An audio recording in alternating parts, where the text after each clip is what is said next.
ഹ്രസ്വവും ലളിതവുമെങ്കിലും പ്രൗഢഗംഭീരമായ ചടങ്ങിൽ വികാരനിർഭരമായിരുന്നു ബെനഡിക്ട് 16 അവസാന ഔദ്യോഗിക പൊതുകൂടിക്കാഴ്ച.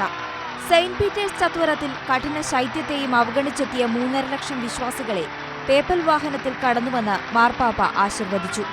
ആഗോള കത്തോലിക്ക സഭയോടും വിശ്വാസികളോടും ഉള്ള കൃതജ്ഞത പ്രകടിപ്പിച്ചുകൊണ്ടായിരുന്നു മാർപ്പാപ്പ വിടവാങ്ങൽ പ്രസംഗം ആരംഭിച്ചത്.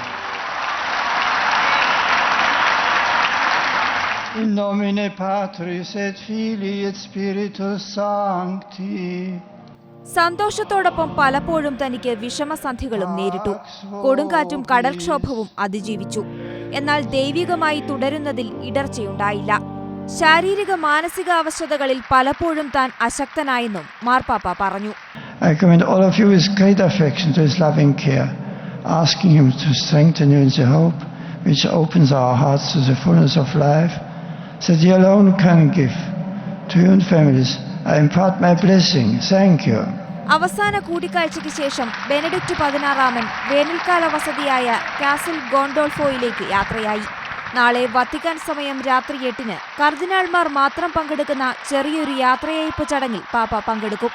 അതോടെ മാർപ്പാപ്പ ആയതു മുതൽ 8 വർഷമായി താമസിച്ച ഔദ്യോഗിക വസതിയിൽ നിന്ന് ബെനഡിക്ട് 16 പടിയിറങ്ങും.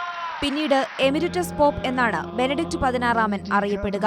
മാർച്ച് 20-നകം കർദിനാൾമാർ സമ്മേളിച്ച് ബെനഡിക്ട് 16 പിൻഗാമിയെ കണ്ടെത്തും. ആധുനിക കാലത്ത് വിരമിക്കുന്ന മാർപ്പാപ്പ എന്ന പുതിയൊരു ചരിത്രം എഴുതിക്കൊണ്ടാണ് ബെനഡിക്ട് 16 ഔദ്യോഗിക പദവിക്ക് തിരശ്ശീല വീഴുന്നത്.